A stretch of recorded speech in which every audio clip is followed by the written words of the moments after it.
Bueno, vayan conmigo a Esdras capítulo 7. Mientras lo encuentra Esdras 7, quiero decirles acerca de otro hombre que empieza con E y es Enoch. Enoch fue el séptimo generación desde Adán y es famoso por hacer, o más bien no hacer algo, y eso es que no murió.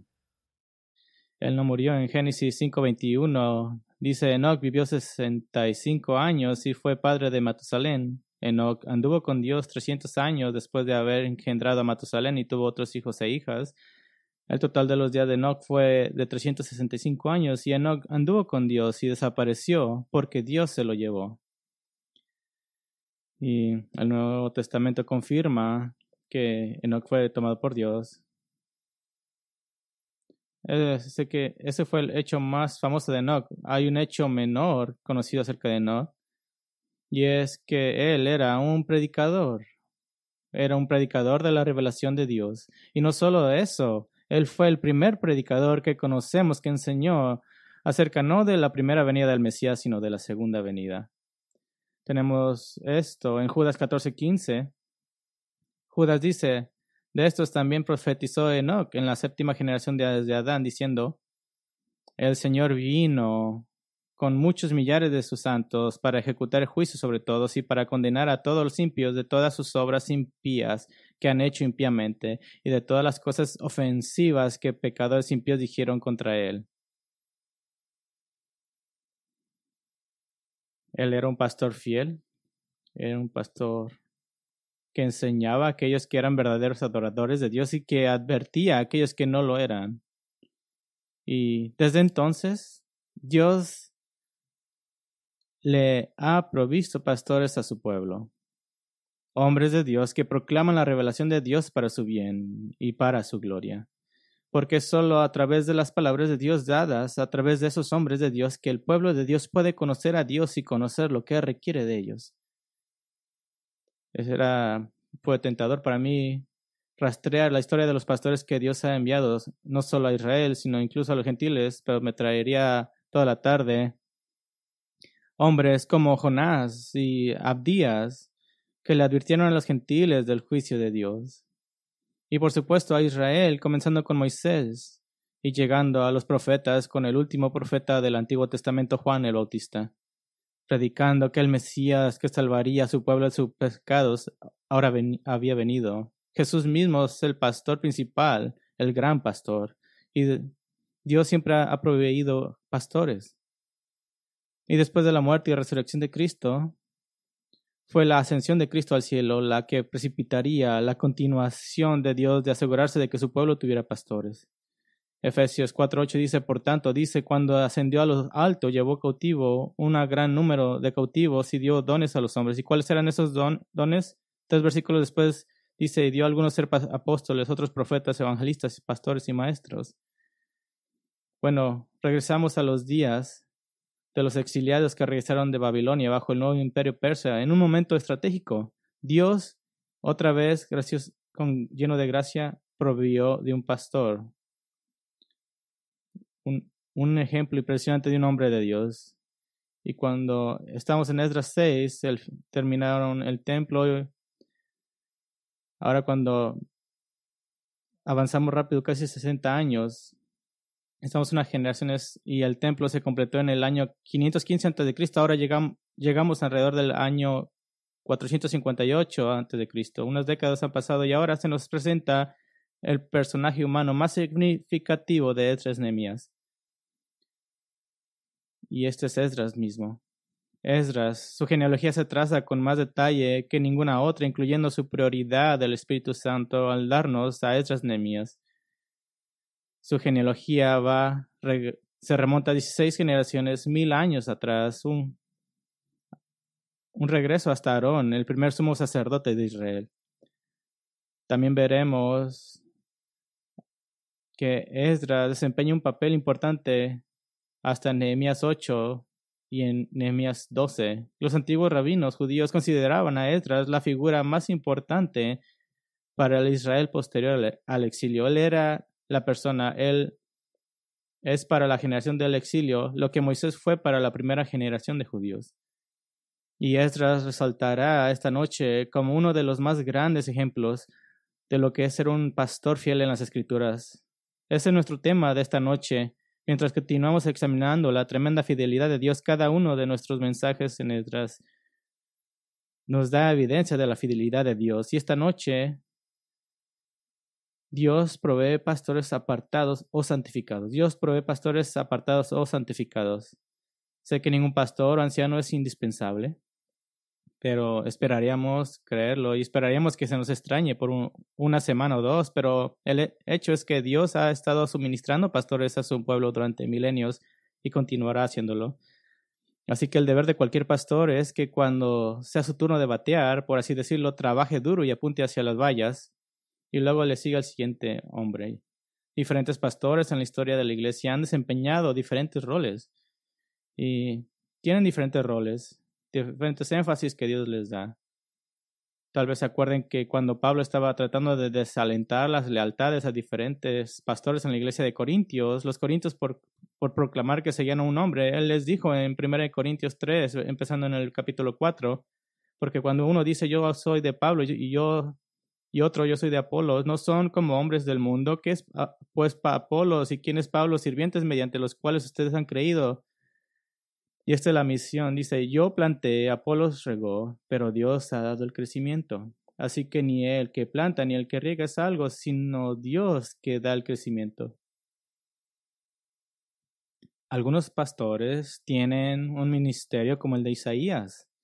Isaías, quien predicó y profetizó fielmente durante 6 décadas, pero con pocos resultados visibles, y su ministerio terminó no siendo honrado por su iglesia, no con una ofrenda. Sé que a un pastor se le han dado BMWs, pero eso no es lo que se le dio. No fue honrado con una casa nueva o algo así. Isaías, el ministerio de Isaías terminó siendo cerrado vivo y partido en dos por el rey Manases con toda probabilidad. Y ahora otros tienen un ministerio como el de Jonás, el profeta quejumbroso, que básicamente predicó un sermón simple después de huir del ministerio inicialmente. Y después de ese sermón vio lo que en su tiempo era la ciudad más grande del planeta, arrepentirse de su pecado. Me imagino cómo se habrá pensado, oh, en serio, es asombroso. Y Dios ha provisto pastores fieles con diferentes resultados, diferentes situaciones. Y esta noche tenemos una rara oportunidad de reducir un poco nuestro ritmo en Esdras, Nehemías y examinar el suministro fiel de Dios. Por eso es que es fiel. Dios suministra pastores fieles. Y como hemos dicho antes, y lo creo, y lo he mirado en nuestro ministerio aquí, que el cuerpo de iglesia que entiende a los pastores entienden a la iglesia, por lo que el obtener una mirada privilegiada sobre el papel del pastor era la intención de Dios aquí en Esdras 7. Así que lo que quiero hacer simplemente esta noche es mostrarles 3 bloques de construcción de los pastores, de los cuales Dios provee. 3 bloques de construcción principales de los pastores a quienes Dios suministra, y algunos de estos tendrán algunas divisiones adicionales ya que estamos obteniendo una vista aérea del pastor. El primer bloque de construcción importante lo llamaremos un trasfondo providencial. Un trasfondo providencial. Una vida creada exclusivamente por Dios para preparar al pastor para su deber entre el pueblo de Dios. Y leemos acerca de los antecedentes providenciales de Esdras. Leamos Esdras 7, 1 al 5. Esdras 7, 1 al 5. Y dice, después de estas cosas, en el reinado de Artajerjes, rey de Persia, subió Esdras, hijo de Seraías, hijo de Azarías, hijo de Hilcías, hijo de Salum, hijo de Sadoc, hijo de Ahitob, hijo de Amarías, hijo de Azarías, hijo de Merayot, hijo de Seraías, hijo de Uzi, hijo de Buki, hijo de Abisúa, hijo de Fines, hijo de Eleazar, hijo de Aarón, sumo sacerdote. Esdras era sacerdote. Su linaje se remonta a Aarón, el primer sumo sacerdote y hermano del propio Moisés. Entonces Esdras fue en realidad el gran sobrino del hombre más grande que Dios le ha prohibido a la historia a Israel. el que les dio la ley de Dios. Ahora, ¿por qué está esta genealogía aquí? He llegado a predicar y enseñar en una variedad de situaciones diferentes y nadie me ha presentado como Steve Stewart, hijo de Burton Stewart, hijo de Daniel Stewart, hijo de Warren Stewart, hijo de Daniel Stewart, hijo de Warren Stewart. Sí, mi familia no era muy creativa con los nombres, así que podemos regresar. Su lema era: si no está roto no lo arregles. Así que nadie me ha introducido así porque a nadie le importa, pero la genealogía de Esdras tiene un propósito. Era el enfatizar la importancia de su papel. ¿Por qué fue Esdras tan clave para los judíos ahora 58 años más o menos después de la construcción del templo? ¿Cuál es la conexión con el templo? Bueno, llegaré a la genealogía en un momento, pero la genealogía está allí para demostrar que Esdras era el hombre clave de Dios. ¿Por qué era tan importante él? Bueno, quiero tomar un breve desvío y quiero mostrarles por qué era importante. Y volvemos a Jeremías 7. Jeremías 7, unos libros hacia adelante. Y lo que vamos a ver es una advertencia amorosa de Dios al reino del sur de Judá a través del hombre de Dios, Jeremías. Y un elemento clave de esta advertencia es el templo de Salomón, porque el pueblo confiaba en el templo, que mientras el templo esté allí, mientras estuviera ahí, entonces Dios estaba con ellos, entonces Dios debe estar para ellos. Jeremías 7, 1 al 15. Palabra que vino a Jeremías de parte del Señor, diciendo: párate a la puerta de la casa del Señor y proclama allí estas palabras y di: oigan la palabra del Señor todos los de Judá, los que entran por estas puertas para adorar al Señor. Así dice el Señor de los ejércitos, el Dios de Israel: enmienden sus caminos y sus obras y haré que ustedes moren en este lugar. No confíen en las palabras engañosas que dicen: este es el templo del Señor, el templo del Señor, el templo del Señor, porque si en verdad enmiendan sus caminos y sus obras, si en verdad hacen justicia entre el hombre y su prójimo, y no oprimen al extranjero, al huérfano y a la viuda, ni derraman sangre inocente en este lugar, ni andan en pos de otros dioses para su propia ruina, entonces haré que moren en este lugar y en la tierra que di a sus padres para siempre. Ustedes confían en palabras engañosas que no aprovechan, robarán, matarán, cometerán adulterio y jurarán falsamente, ofrecerán sacrificios a Baal y andarán en pos de otros dioses que no habían conocido, y vendrán luego y se postrarán delante de mí en esta casa que es llamada por mi nombre y dirán: ya estamos salvos, para después seguir haciendo todas estas abominaciones. ¿Se ha convertido esta casa que es llamada por mi nombre en cueva de ladrones delante de sus ojos? Yo mismo los he visto, declara el Señor. Ahora pues vayan a mi lugar en Silo, donde al principio hice morar mi nombre, y vean lo que hice con él a causa de la maldad de mi pueblo Israel. Y ahora, por cuanto han hecho todas esas cosas, estas obras, declara el Señor, y a pesar de que les hablé desde temprano y hablando sin cesar, no oyeron, los llamé, pero no respondieron.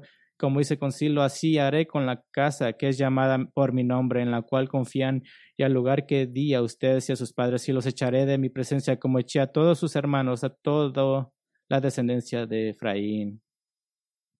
En otras palabras, él dice: porque Dios destruyó el templo por primera vez la primera vez. ¿Por qué lo destruyó Dios el templo por primera vez? Porque eran hipócritas en la casa del Señor. Esto era horrible. Dice él: robarán, matarán, cometerán adulterio y jurarán falsamente, ofrecerán sacrificios a Baal y andarán en pos de otros dioses que no habían conocido, y vendrán luego y se postrarán delante de mí en esta casa que es llamada por mi nombre y dirán: ya estamos salvos, para después seguir haciendo todas estas abominaciones. Esa era pura hipocresía. Que su tal llamada adoración no tenía conexión con sus vidas. El primer templo fue destruido por Dios debido a la desobediencia de la gente a la ley de Dios. Ya referencia a esta ley en el versículo 5, versículo 6. Oprimirían a los extranjeros, huérfanos y viudas. Era referencia a la ley de Dios. Así que el primer templo fue destruido porque continuamente rompían el pacto. Entonces, si el segundo templo iba a continuar, entonces Israel necesitaba que se le enseñara a obedecer una vez más. Así que Esdras ahora viene casi 60 años después de que se completó el segundo templo, aproximadamente el tiempo que le tomó al pueblo de Dios descarrilarse completamente del camino de la obediencia. Y él solo estuvo de pie para mantenerlos en línea, enseñándoles la ley de Dios. Ahora, esto nos lleva de vuelta a la genealogía de Esdras. Volvamos a Esdras 7. Esdras 7. Primera de Crónicas 6. También da la genealogía de Esdras, pero hay algunos nombres que faltan en la genealogía de Esdras 7. Y unas notas acerca de esto. En primer lugar, el uso de una genealogía selectiva era una práctica común y vemos esto en otras partes de la escritura. No hay una regla que decía que tenías que incluir a todos. Pero lo más importante que muestra es que esto, que muestra que las generaciones que se enseñan en Esdras son importantes, que esto es algo así como una alineación de estrellas del linaje de Esdras. Tienes a Seraías. Este era significativo porque sabemos por Segunda de Reyes 25, 18 al 21 que Jeremías 50 y Jeremías 53 que Seraías era el sumo sacerdote en Jerusalén en el momento de la destrucción de Jerusalén y Seraías fue ejecutado por el capitán de la guardia de Nabucodonosor. Y en 1 Corintios 6 nos dice que el hijo de Seraías, Josadac, fue llevado al exilio a Babilonia y muy probable fue el padre de Joshua, el sumo sacerdote, cuando los judíos regresaron a su cautiverio. Entonces ya vemos que Esdras tiene una conexión a un nivel significativo con la familia sacerdotal. Ahora, el padre de Seraías era Azarías. Su nombre significa el Señor ha ayudado, y esto resulta ser un apellido popular, ya que hay dos Azarías en el linaje. De hecho, Esdras probablemente lleva ese nombre como una versión abreviada de Azarías. Así que Esdras mantiene esa conexión. Y 1 Crónicas 6:10 señala que este Azarías sirvió como sumo sacerdote en el templo de Salomón. Ese era algo grande. El padre de Azarías era Hilcías, el sacerdote. Se observa que Hilcías es el sumo sacerdote bajo el buen rey Josías. Hilcías fue quien encontró el libro de la ley durante la reparación del templo registrada en Segunda de Reyes 22. Parece entonces Israel se había desviado tanto de Dios que encontrar una copia de la ley fue algún shock. El rey Josías leyó la ley y se dio cuenta de lo lejos que el pueblo de Dios se había desviado y dirigió lo que sería el último gran avivamiento espiritual de Isaías en el 622 a.C., solo unas pocas décadas antes del exilio. Ahora el padre de Hilcías era Salum. No sabemos mucho sobre Salum, excepto que era un sacerdote y que al menos es posible que Salum lleve el nombre de Salomón. Es la misma raíz de la palabra hebrea. Ahora, ¿por qué sería posible que Salom llevara el nombre de Salomón? Porque el padre de Salom era Sadoc, y Sadoc fue sumo sacerdote durante el reinado de Salomón y durante la construcción del primer templo. En otras palabras, Esdras podría decir, mi gran abuelo estuvo ahí, y también mi gran padre estuvo ahí dentro de la destrucción. El padre de Sadoc era Ahitob. 1 Crónicas 9:11 llama a Ahitob, el oficial principal de la casa de Dios. Puede haber sido el sumo sacerdote, aunque ese era un título raro que para el sumo sacerdote. En cualquier caso, él dirigía las operaciones diarias del templo. Y el padre de Ahitob era Amarías. Según de Crónicas 19:11, enumera a Amarías como el sumo sacerdote durante el reinado de Josafat. El rey Josafat estaba registrado en 1 de Reyes 22:43 como habiendo caminado en los caminos del Señor e hizo lo que era correcto a los ojos de Dios. Así que Amarías era sumo sacerdote como un rey, con un rey fiel, y el padre de Amarías era otro Azarías. No sabemos mucho sobre este Azarías, excepto que se consideró importante incluirlo en la genealogía de Esdras. Y para Mariot, Seraías, Uzi, Buki, Abisúa, hay pocas informaciones, excepto que hacen la conexión hasta el padre de Abisúa, Fines. Fines fue el gran sacerdote que defendió el honor de Dios en número 25 y Dios entró en un pacto sacerdotal con él. Dios prometió que un descendiente de Fines sería sacerdote en los días del reinado del Mesías en la tierra en el futuro. Y de hecho, si lees el libro de Ezequiel, miras que todos los sacerdotes que ocupan y sirven en el templo descienden de Fines y son llamados los hijos de... Y el padre de Fines era Eleazar. Eleazar fue el sumo sacerdote durante la conquista de Canaán y fue cercano a Josué, el comandante de Israel durante la conquista. Y el padre de Eleazar era Aarón, hermano de Moisés, el original sumo sacerdote de Israel. Esto es significativo.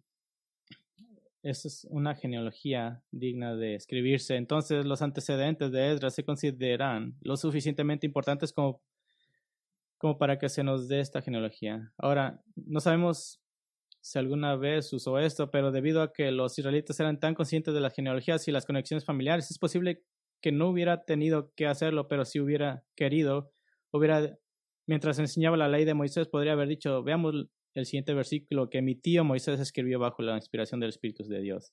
En el caso de Esdras, necesitaba tener una herencia seriamente profunda para ayudarlo en su ministerio vital para los judíos. Ahora imagínense una iglesia local donde han estado por 60 años sin pastor. El primer pastor que llegue debería de saber qué está haciendo, así que él lo hace. Esdras tiene esta herencia y fue preparado por Dios. Pero en realidad Dios hace esto con todos los pastores. El Pablo fue preparado por ser un erudito de la Biblia mucho antes de su salvación. Timoteo fue preparado al habérsele enseñado las escrituras a los pies de su madre y su abuela. La vida de un pastor es usada por Dios para prepararlo de maneras únicas para el llamado de Dios y el rincón particular del ministerio en el que Dios lo usará. Esto lo he mirado en mi propia vida. He mirado cómo Dios ha hecho cosas en mi vida para prepararme para este punto. Esto se aplica tanto al pastor vocacional como al anciano voluntario no remunerado. ¿Y qué variedad tenemos nosotros? Algunos hombres crecieron en un hogar cristiano, fueron a la universidad bíblica y al seminario y esencialmente han vivido toda su vida en la iglesia. Son un don y su comprensión de la iglesia a menudo es profunda. Otros hombres estaban en un camino diferente que Dios usó para llevarlos al ministerio del Evangelio. Tengo amigos en el ministerio ahora que eran ingenieros, hombres de negocios, soldados de marina, asesores presidenciales, quiroprácticos, médicos, trabajadores de la construcción y arquitectos. Y Dios usó a todos ellos. Mi amigo de la marina, nadie se mete con él, simplemente predica la palabra y lo dejan en paz. Algunos hombres tienen una herencia de ministerio del Evangelio en su familia y otros fueron la primera persona en toda su familia en ser salvos. Yo soy bendecido, soy la séptima generación de mi padre que están en el ministerio completamente. Algunos hombres son robustos y abundantes y otros son sensibles y tiernos. Se lastiman fácil. Algunos hombres son oradores naturales y otros están más contentos simplemente dando los hechos de la palabra de Dios. El punto es que Dios ha preparado de manera única a sus pastores para su llamado y su papel para ellos, incluyendo sus antecedentes, fortalezas, debilidades y experiencias. Tuve una oportunidad única, espontánea, hace unos días de pasar unos minutos con un anciano laico veterano. Y no iba a dejar esa oportunidad pasar. Es un hombre que se convirtió en un anciano en una iglesia efectiva cuando tenía unos 15 años y tenía preguntas para él y sirvió hasta hace muy poco. Así que le pregunté, ¿cuál fue el camino que te llevó a ser anciano? ¿Cuáles fueron tus antecedentes? Enumeró 4 factores importantes y sabían cuáles eran. Dijo, cuando estaba joven, el estar en una iglesia con una profunda predicación bíblica y simplemente el aprender la palabra de Dios a largo plazo de tiempo, a un nivel alto. El segundo factor fue que otros hombres lo tomaron bajo sus alas y le hicieron la simple pregunta, ¿cómo puedo ayudarte a caminar con Cristo?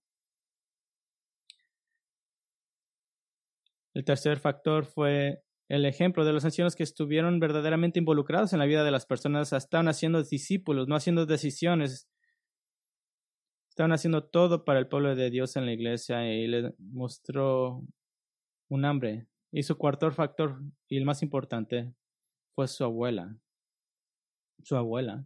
que estuvo en un asilo de ancianos desde que el pudo recordarla, quien continuamente le decía que estaba orando para que él llegara a la fe en Cristo.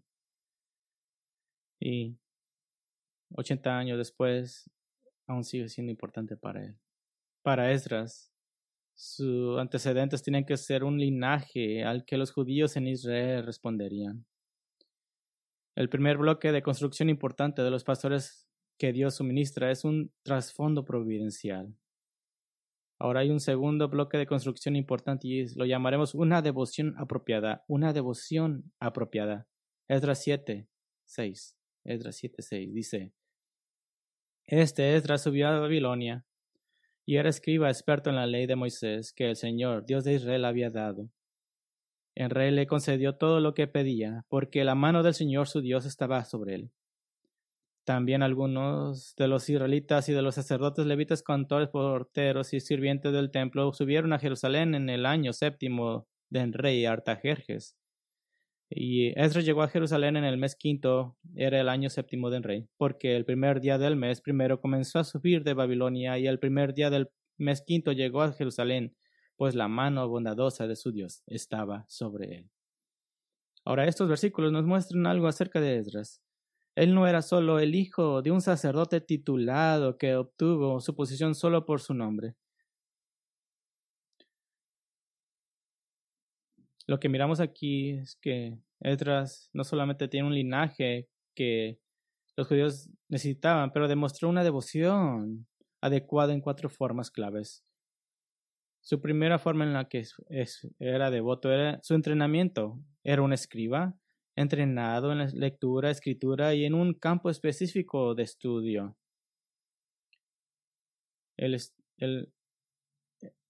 La habilidad de Esdras era que era un experto en la Torá, el Pentateuco.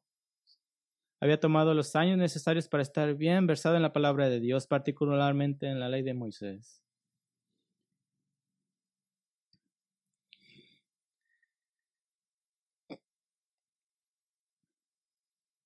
A lo largo de los años del ministerio que el Señor me ha dado, ya perdí las veces en las que un joven ocasionalmente se acerca a mí con un gran deseo de enseñar o predicar o incluso de entrar en el ministerio. Y eso es importante. Pero algo que he notado es que la impaciencia puede llevar a un hombre a creer que el entrenamiento de la palabra de Dios es innecesario y la conversación siempre es igual. Bueno, quiero predicar, solo quiero predicar. Bueno, tienes que entrenarte. Bueno, Spurgeon no estaba entrenado, no había entrenado. Bueno, tú no eres Spurgeon. En realidad,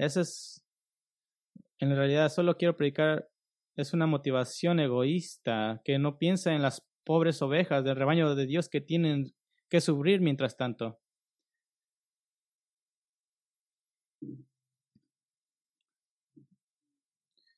Le tomó años. Hay una segunda manera en la que Esdras demostró una devoción, su llamado. Subió de Babilonia a Jerusalén. Ahora, el llamado de Esdras a subir a Jerusalén son vistos por el escritor como el estar bajo la mano soberana de Dios. Fue donde Dios lo llamó. Pasó de lo que probablemente era la ciudad más hermosa de la tierra en ese momento, la capital de Babilonia, a Jerusalén. Una ciudad aún incompleta con un puñado de judíos en comparación con la inmensidad de la que una vez fue una gran nación. Es como decir, voy a dejar París y voy a ir a Deleno a ministrar. Es como bajarte de nivel. Pero escucha, los pastores van a donde Dios los ha llamado, están presentes, esta es su vida. Y por alguna razón, soy un magneto por otros pastores con preguntas. Y una de las preguntas es, bueno, sabes, mis padres y mis tíos, todos viven en esta área y el clima está bien y los precios de las casas están bien, así que estamos tratando de encontrar un misterio ahí. Y yo he llegado a un punto en mi vida que simplemente digo, por favor, deja de hacerme perder el tiempo. Tú vas a donde Dios te llame, no a donde es conveniente. Tú eres un misionero al mundo, vas a donde Dios te mande. Bueno, ¿qué tal si no es conveniente? Entonces no seas un ministro de la palabra de Dios porque es lo más inconveniente para ti. Sé que Esdras tenía tal vez algo muy hermoso en Babilonia, habían jardines hermosos, pero los pastores van a donde Dios los manda. Hay una tercera vía en la que Esdras demostró de una devoción apropiada, su liderazgo. Noten que en los versículos 7, Esdras 8 indica que hubo varios cientos de que rezaron con Esdras. Y Esdras estaba asegurando de que la nación estuviera formando sus vidas una vez más en torno a la adoración de Dios. Y vimos que comenzaron estos 60 años antes, pero el pueblo de Dios tiende a degradarse y Esdras venía a revitalizar a la gente espiritualmente. El pueblo de Dios trabajando juntos para vivir una vida de adoración requiere un esfuerzo grupal. La iglesia de Jesucristo es un esfuerzo grupal. El pastoría está destinado a producir el fruto de más obreros para el reino de Dios. Para proveer ministros del evangelio somos todos nosotros. Hay una forma más en la que Esdras demostró una devoción apropiada y es su urgencia. ¿Y cómo sabemos esto? El viaje solo tomó 4 meses, según este texto. Viajaron 900 millas en esos 4 meses y eso quiere decir que significaba que aproximadamente caminaban 10 millas por día sin incluir los sábados. Esto es un ritmo muy rápido para una caravana completamente cargada de animales. Es casi como correr. Y note de nuevo la razón de la velocidad en el versículo 9. Dice, la mano bondadosa de su Dios estaba sobre él. Así que les parece estar reflejando un sentido de urgencia por llegar al pueblo de Dios que necesitaba de un pastor. Imagínate una iglesia que no tiene un pastor por 1 año, por 4, por 5. Debe de haber un sentido de urgencia de que tiene que llegar ahí, quiere llegar para empezar el trabajo. Así que la devoción de Esdras al pueblo de Dios es muy, muy clara, como se ve en su entrenamiento, en su llamado, en su liderazgo, en su urgencia. ¿Qué nos dice eso? Nos muestra que debemos esperar algo de los pastores. Los pastores de Dios en la iglesia deben de entregarlo todo, deben de tener un fuego en ellos por la iglesia de Cristo y por la gloria de Dios. Deben tener una pasión no solo por la idea teórica del pastorado, sino por hacer de hecho el pastoreo, el trabajo duro. Cómo sufre la iglesia local cuando sus pastores no están completamente entregados, cuando no están inflamados con un anhelo por ver el pueblo de Dios moldeado a la semejanza de Cristo. Tuve un desayuno con un pastor y manejó de una ciudad completamente diferente y nos sentamos y le pregunté, ¿cómo te va en el ministerio? Y estuvo un poco callado y tomó un poco de agua y aún lo tengo en la mente. Y dijo, bueno, tengo buenos hombres que son ancianos y tengo un buen pastor asociado, pero todos ellos hacen excusas de por qué no pueden darlo todo el ministerio y siento que estoy solo. Y se sentía triste y era un detrimento para la iglesia. Como todos los pastores deben esforzarse por ser un Pablo, quien les dijo a la iglesia de Galacia que las veía como niños a los que estaba dando a luz hacia la semejanza de Cristo. Él los llamó en Gálatas 4:19, hijos míos, por quienes de nuevo sufro dolores de parto hasta que Cristo sea formado en ustedes. Que Dios salve a la iglesia de los pastores bostesantes, poco entusiastas e inactivos que solo están pasando por los movimientos, simplemente navegando. Dios quiere hombres que se gastarán a sí mismos por Cristo en esta vida. El primer bloque de construcción importante de los pastores que Dios suministra es un trasfondo providencial, segundo una devoción apropiada y finalmente la llamaremos una misión priorizada. Esdras 7:10. Porque Esdras había dedicado su corazón a estudiar la ley del Señor y a practicarla y a enseñar sus estatutos y ordenanzas en Israel. Otra vez, porque Esdras había dedicado su corazón a estudiar la ley del Señor y a practicarla y a enseñar sus estatutos y ordenanzas en Israel. Esdras 7:10 ha sido considerado durante mucho tiempo como el estándar de oro para los pastores del pueblo de Dios. Y es fenomenal, en solo 13 palabras hebreas, una vida de ministerio es delineada. Y lo que vemos aquí es que las prioridades de Esdras son exactamente correctas y están en orden de importancia. Hay 3 prioridades superiores del pastor de Dios con un precursor, un preludio necesario. El preludio necesario es el corazón del pastor. ¿Dónde está su corazón? Se describe a Esdras como habiendo dedicado su corazón en el ministerio. Poner o dedicar su corazón es el ser resuelto y comprometido al hacer de esto la máxima prioridad de tu vida, el estar firmemente plantado. Y sí, Dios los ha dotado, pero Esdras hizo de esto su prioridad. Y ahora, con el corazón resuelto hacia el ministerio de pastorear al pueblo de Dios, vemos sus tres principales prioridades en orden de importancia. Y esto es muy importante, que están en orden correcto. Su primer prioridad es estudiar. Él puso su corazón a estudiar la palabra de Dios. ¿Qué quiere decir esto para Esdras? Para Esdras esto significaría principalmente invertir horas y horas en leer la ley de Moisés una y otra vez. No tenía ayudas complejas para el estudio de la Biblia. Era hábil porque leía. Y al leer una y otra vez se convertiría en una concordancia bíblica andante, sabiendo cómo una sección encaja con otra. Uno de mis héroes de la fe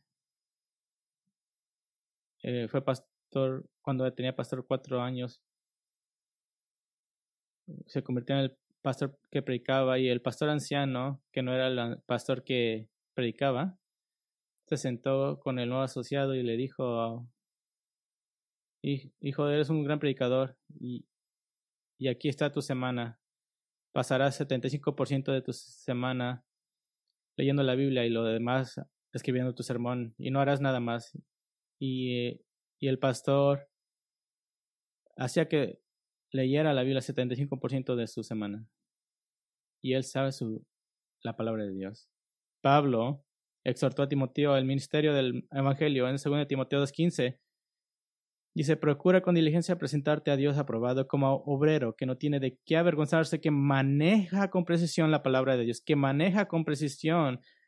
Literalmente dice, se traduce cortar algo en línea recta. Yo trabajo con madera y me cuesta trabajo cortar algo en línea recta. Pero esto es importante. Dice, como dijo uno de mis maestros de seminario, y me gritó: córtalo en línea recta, tenlo correcto, preciso. Y el pastor debe, como dice Pablo, hacer lo mejor que pueda, darlo todo, dar al máximo esfuerzo. Los hombres que caen en la trampa de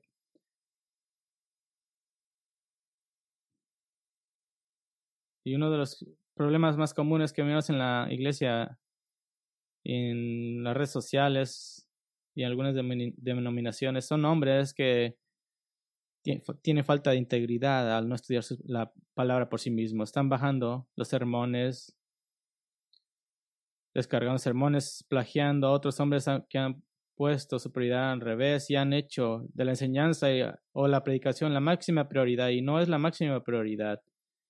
Y así que estos hombres se roban a sí mismos de la alegría de que la palabra de Dios filtre sus propias almas y esculpa su propio pecado. Se roban de la alegría del descubrimiento, de esos momentos gloriosos cuando la palabra de Dios da otro de sus tesoros infinitos. El proceso de descubrir esos tesoros semana tras semana es la más alta prioridad del pastor del pueblo de Dios, particularmente aquellos que Pablo identificó como aquellos que trabajan duro en la predicación y enseñanza en 1 Timoteo 5. Me siento tan bendecido que cada semana de mi vida, cuando tengo un domingo en el que voy a predicar cada semana, tengo el momento de Cuando estoy estudiando el texto y estoy mirando y estoy haciendo observaciones, estoy orando y estoy pidiendo y estoy tratando de entender cuál es mi ángulo, de qué se trata este texto, y cada semana simplemente es un momento tan explosivo, serie de momentos explosivos que dice esto es lo que significa, y es simplemente como el proceso empieza como una rueda de la fortuna y va hacia arriba, y ese momento cuando vas hacia abajo, hacia el domingo, es glorioso. Les voy a dar un ejemplo. La última noche del Día del Señor, estamos viendo el pasaje anterior aquí en Esdras Nehemías, en el que el templo de Dios finalmente se completó y los judíos en Jerusalén tuvieron una celebración. Y quiero que recordemos que conectamos dos conceptos: reconciliación con gozo. Reconciliación con Dios y el gozo. Reconciliación por primera vez en incontables décadas Israel estaba de vuelta en el camino con un lugar para adorar a Dios y reiniciar sus años de adoración. Israel fue oficialmente reconciliada con Dios. Y luego tenemos también el tema del gozo, la alegría. Vimos este tema como los rieles importantes de este pasaje. ¿Recuerdas? Esdras 6:16 dice: los israelitas, los sacerdotes, los levitas y los demás desterrados celebraron con júbilo. Y el otro dice, en el versículo 22 dice: y por 7 días celebraron gozosos la fiesta de los panes sin levadura, porque el Señor los había llenado de regocijo. Vimos el principio de que la reconciliación causa regocijo, que estar en una relación correcta, amorosa, tierna, justificada con Dios, con tus pecados perdonados, causa verdadero gozo. Y he tenido el gozo de estudiar y mirar las observaciones y leer a hombres de Dios que han puesto esas piezas juntas. La Biblia siempre es consistente. Y recuerdo el momento, acabo de pensar, si este es el caso aquí, si la reconciliación y el gozo van juntos, voy a apostar $5 que voy a encontrarlo en el Nuevo Testamento. Y lo leímos y apuntamos que Pablo escribió en Romanos 5:11.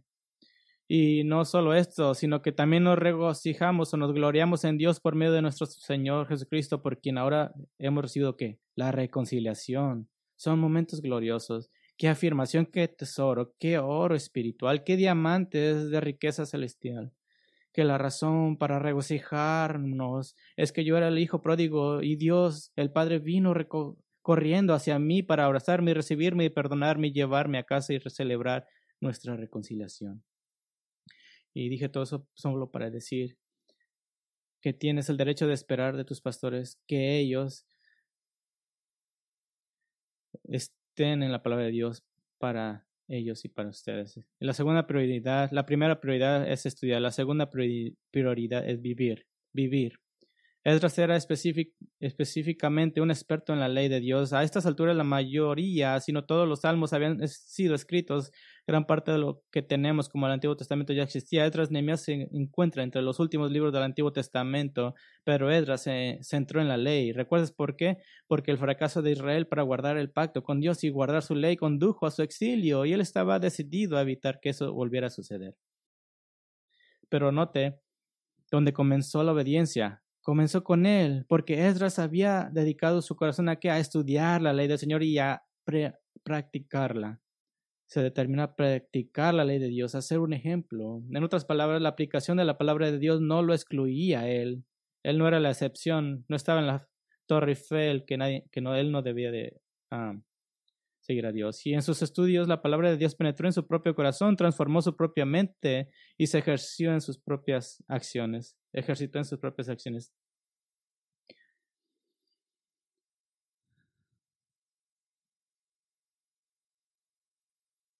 A mí me causó que cerrara mis libros y le diera gracias a Dios por haberme reconciliado con Él. Una de las herramientas de enseñanza más poderosas que tenía el apóstol Pablo era la capacidad de decirle a una iglesia: mírame a mí. Filipenses 3:17 dice: hermanos, sean imitadores míos.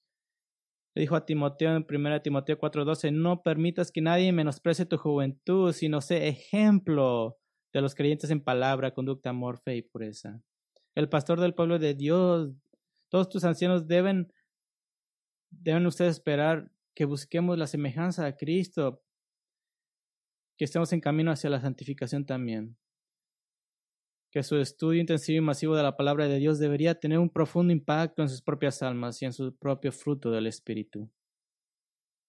Y esta es la razón por la cual, en última instancia, los ministerios de muchos hombres fracasan, porque podrían ser dotados en la parte de enseñanza, pero la parte viviente la han eludido. No pueden ser un ejemplo. Por el contrario, solo un anciano de una iglesia, ya sea que sea el pastor de la enseñanza o no, puede inspirar a muchos hombres solo por la manera en la que vive. Y es curioso para mí que lo principal que ves hacerme a mí es predicar y enseñar, pero para Esdras esta era la tercera prioridad. Estudiar era la primera prioridad, vivir era la segunda prioridad y después enseñar. Porque la mejor enseñanza es la que sale naturalmente del estudiar y vivir, de indagar la palabra de Dios y hacer que la palabra de Dios te redarguya A veces no sé quién estudia a quién. Yo estoy estudiando la palabra de Dios y de repente me doy cuenta que la palabra de Dios me está estudiando a mí, me está destrozando. Y me acecha Hebreos, que dice que la palabra de Dios es más cortante que una espada de dos filos. Así que el domingo, si sientes ser cortado por la palabra, recuerda que yo también tengo muchas curitas.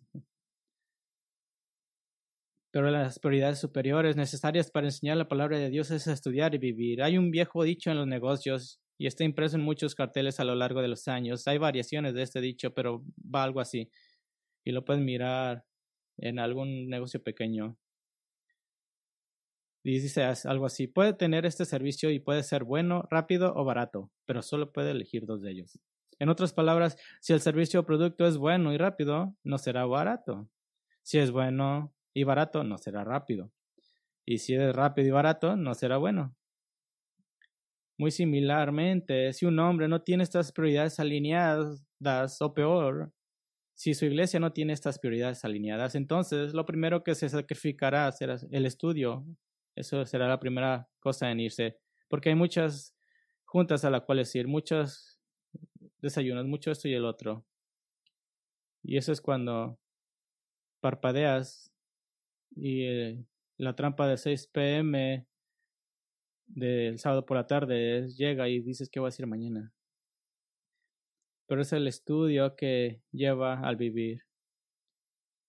Pero dado que el estudio lo lleva a vivir una vida piadosa tanto como le sea posible, ahora el ser un buen ejemplo ha sido comprometido, y ciertamente si el estudio ha sido comprometido, entonces la enseñanza será ineficaz y al menos inefectiva. Permítame decirle directamente a cualquiera que escuche y tenga algo que decir en este asunto en cualquier iglesia: ¿quieres ver a Dios moverse de nuevas maneras en tu ministerio, en tu iglesia local? Ten la disciplina para permitir que los pastores enseñen, hagan de estas prioridades en orden casi la totalidad de su ministerio, y míralo, la obra de Dios pasar. Pero para que no digas, bueno, esto no se aplica a mí, en realidad este mismo patrón se ajusta a cada vida cristiana. Cada creyente es un maestro para alguien. Que no, las madres deben enseñar a sus hijos, los padres deben enseñar a sus hijos, Efesios 6:4, los creyentes mayores deben enseñar a los creyentes más jóvenes, Hebreos 5:12, las mujeres mayores enseñar a las mujeres más jóvenes, y los hombres mayores a los hombres más jóvenes. ¿Y qué le da valor y profundidad a las enseñanzas? Tu conocimiento de la palabra de Dios y el ejemplo que da tu vida, estudiar, vivir, enseñar. Abre la Biblia y diles, así es como yo la vivo. Estúdiala, vívela y enséñala. Así que estos son los principales bloques de construcción de los pastores que Dios provee: un trasfondo providencial, una devoción adecuada y una misión priorizada. Y como veremos muchos más consejos de estos, ¿cómo te ayuda esta descripción del hombre piadoso a crecer a la imagen de Cristo?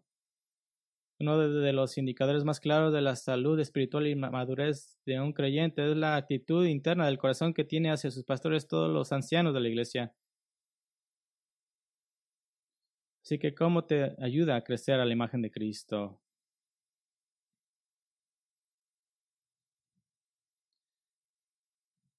Así que nunca he tenido, no hay tal cosa como un miembro feliz en la iglesia. No es una actitud de adulación y pseudo adoración la que tienen que tener para con los pastores. Unos católicos llegaron aquí y me dijeron padre, y les dije no me llamen padre mientras vivan. Pero Pablo rechazó esto directamente de parte de la iglesia de Corintio, algunos de los cuales dijeron con orgullo: yo sigo a Pablo. ¿Recuerdas cómo Pablo argumentó en contra de esto en 1 Corintios 1:13? Y preguntó: ¿fue Pablo crucificado por ti o fuiste bautizado en nombre de Pablo? No salvó él a nadie. Pero tampoco debe ser una actitud burlona de desprecio y desdén.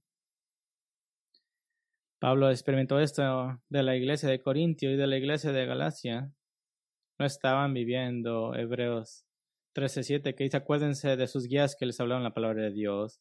Y no están viviendo. Hebreos 13:17, que dice, obedezcan a sus pastores y sujétense a ellos porque ellos velan por sus almas como quienes han de dar cuenta. Permítanles que lo hagan con alegría y no quejándose, porque eso no sería provechoso para ustedes. Así que, ¿cuál es el balance?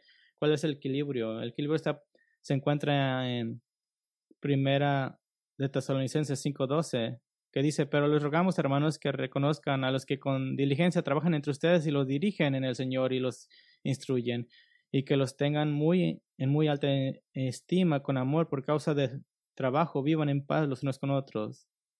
Dice, reconoce a los pastores, respétalos. Es una palabra que quiere decir que conozcas a los pastores. ¿Y por qué habla de conocer? Porque conocer a los pastores los lleva a respetarlos, porque no los deshumanizas. Estoy asombrado cómo es que a veces pastores en iglesias tratan a sus pastores. Así que dice, estímalos muy altamente con amor. Simplemente significa elegir, considerar a alguien con amor. Es una palabra griega para amor que va más allá de una actitud e implica acciones.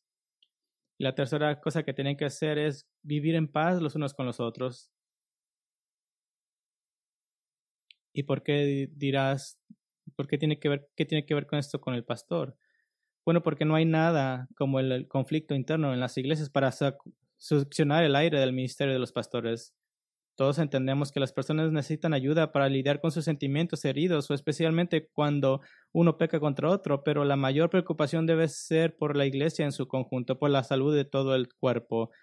Y usted contribuye a eso al recordar la simple amonestación de Pablo a los filipenses, cuando dice en Filipenses 2:3, no hagan nada por egoísmo o por vanagloria, sino que con actitud humilde cada uno de ustedes considere al otro como más importante que a sí mismo. No busquen cada uno su propio interés, sino más bien los intereses de los demás.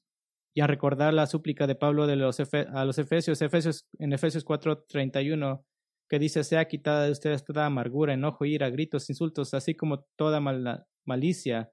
Sean más bien amables unos con otros, misericordiosos, perdonándose unos a otros, así como también Dios los perdonó. Una de las cosas más gozosas que escucho como pastor es cuando alguien dice, solo quiero que sepas que tenía un conflicto con otro miembro y no te lo dijimos, pero ya lo hemos resolvido. Gracias, gloria a Dios. ¿Qué quiere decir eso? Quiere decir que hay paz entre ustedes. ¿Y cómo nos lleva esta descripción del hombre de Dios hasta el camino a la cruz de Cristo? ¿Qué tiene que ver esto con la cruz de Cristo? Bueno, creo que como en Timoteo, el ministro del Evangelio enviado por Pablo para corregir la iglesia de Éfeso, si tuvieras que adivinar cuál sería la guía de Pablo para él, y si pudieras elegir 3 partes de esta guía, ¿cuáles crees que podrían ser estas 3 partes? Bueno, número 1, estudiar. Ya hicimos referencia al mandato de Pablo a Timoteo en 2 de Timoteo 2:15 de cortar algo en línea recta. También la segunda será ser un ejemplo. Y hice referencia a la advertencia de Pablo a Timoteo de que si cualquier persona está preocupada por su juventud, simplemente le muestre un buen ejemplo.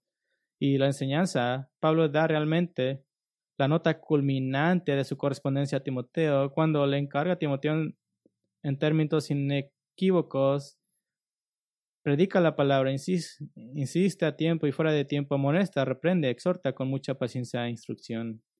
¿Y qué tiene que ver eso con la cruz? El estudiar, enseñanza el estudiar el ejemplo y la enseñanza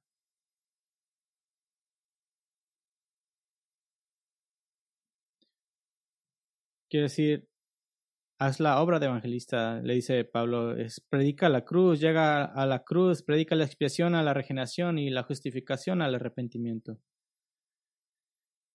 Y así que el pastor fiel, últimamente como Esdras no lo llevó a la cruz, pero lo llevó al arrepentimiento, lo llevó al Dios que proveería la cruz en el futuro. ¿Y qué tal hacia el camino hacia el reino venidero de Cristo? ¿Cómo nos lleva este capítulo al reino venidero de Cristo? Y quiero que vayamos a Isaías 54 y ahí terminaremos. Isaías 54. Dios le ha provisto pastores muy fieles a su pueblo y supongo que en el reino venidero no sé lo sé por mí, será tremendo escuchar de Pablo, Pedro y Juan encontrarse con Jeremías e Isaías, porque cualquiera de esos hombres de quienes he predicado, podré ir y tal vez me digan, no, pero ese es el punto principal, pero estoy tratando de pensar qué me dirá Pablo acerca de Romanos. Y estoy bastante seguro de que el Señor ya no requerirá mis servicios de predicación. Pero, ¿a quién le gustaría a usted escuchar predicar en el reino venidero de Cristo? Isaías 54 está destinada a dar esperanza a los judíos exiliados muchos antes de que los exilios siquiera sus exilios siquiera sucediera, destinado a darles esperanza de que Dios restaurará el reino y lo restaurará a su tierra. Y dice, grita de júbilo estéril la que no ha dado a luz, prorrumpe en gritos en júbilo y clama en alta voz la que no ha estado de parto, porque son más los hijos de la desolada que los hijos de la casada, dice el Señor. Indica un gran número de personas en el venidero reino de Israel. Y el 2 dice, ensancha el lugar de tu tienda, extiende la cortina de tu morada, no escatimes, alarga tus cuerdas. No solo, y esto habla de no solo de los números serán vastos, sino que Israel será la nación líder en la tierra. Y el 4 al 8, si no temas, pues no serás avergonzada, ni te sientas humillada, pues no serás agraviada. Esto habla de Israel, que Israel no tendrá más vergüenza. Y de hecho, Dios jura en el reino venidero que Israel nunca más tendrá que temer el rechazo y el juicio de Dios.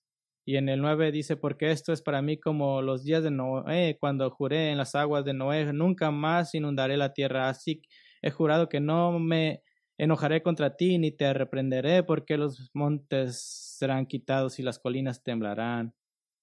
Y esto indica tremenda riqueza y prosperidad. Pero de nuevo, ¿a quién le gustaría escuchar, predicar y enseñar en la venida del reino de Cristo?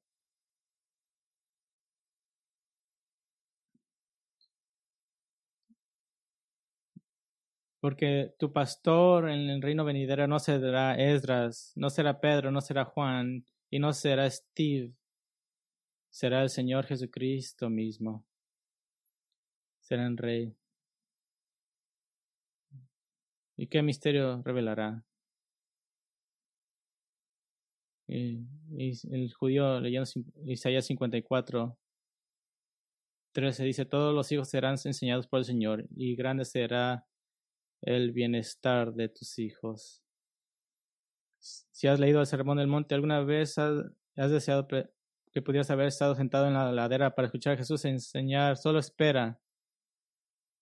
Y el judío que leía Isaías 54, si se pregunta cómo puede estar en reino, el texto está rodeado por el cómo estar en reino, el relato profético de la muerte expiatoria de Cristo. Isaías 55, la invitación a la salvación por Cristo. Todos los sedientos vengan a las aguas, todos los que tengan dinero vengan y compren y coman, vengan, compren vino y leche sin dinero, sin costo alguno. Dios continuará proveyendo pastores para su pueblo hasta el día y ninguno de nosotros somos indispensables y lo seguirá haciendo hasta aquel día en que el gran pastor Jesucristo aparezca. Ese será un gran día, pero hasta entonces estamos agradecidos con nuestros pastores. Oremos. Padre, damos gracias por Esdras y su ejemplo. Ha sido una inspiración para miles de hombres de Dios.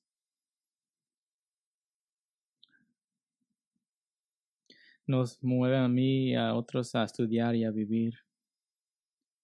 Señor Dios, oro que Grace Bible Church siempre sea caracterizada por tener pastores fieles, siempre caracterizada por ser una iglesia que ama la palabra de Dios, que justamente exalta la escritura como el único conocimiento de Dios que tenemos. Señor, oro por todos entre nosotros que tal vez empuje nuestras conciencias a vivir la palabra de Dios. Si alguno está aquí que está batallando con la hipocresía en sus vidas y que vienen a la iglesia y aún así sus lunes son diferentes, Así que, Señor, oro que así como nuestros pastores están llamados a ser un ejemplo, que ese ejemplo baje hacia los miembros, que vivamos vidas de fe 7 días a la semana y que no seamos encontrados en la hipocresía. Y oro por todos nosotros, por cada persona en esta iglesia, en un nivel u otro, que sean estudiantes de la palabra de Dios, que ame la palabra de Dios, la ley de Dios, la Biblia, y que deje que ese amor se viva en sus vidas y por tanto puedan impartir ese conocimiento, esa sabiduría a otros como maestros y mentores. Oro que continúes levantando hombres para el ministerio, tanto vocacionales como voluntarios, y que levantes muchos mentores y aquellos que simplemente quieren mentorear uno a dos a su lado. Oramos que en los días venideros, mientras esta iglesia está delante de los cielos, seamos una iglesia que levanta discípulos y predica la palabra de Dios. Te lo pedimos en el nombre de Cristo. Amén.